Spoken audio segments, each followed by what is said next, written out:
Hi guys, welcome to my channel and how to download ASUS TUF Gaming A16 drivers. So first guys, open any browser, Google search box to type like that. Okay, then you can see this is asus.com laptop. This is officially website. You just click on it, then click on support.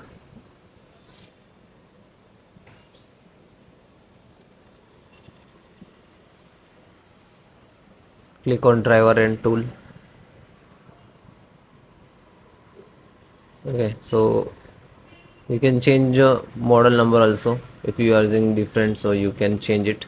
Okay, because all the driver installations process, driver download process same. Okay, slow down. Point device, you can see the touchpad and click to download. When you click to download it, it's completed. Then just single click to open. Then yes.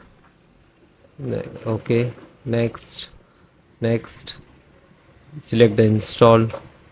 Then next, next, and install. Then you can restart your system.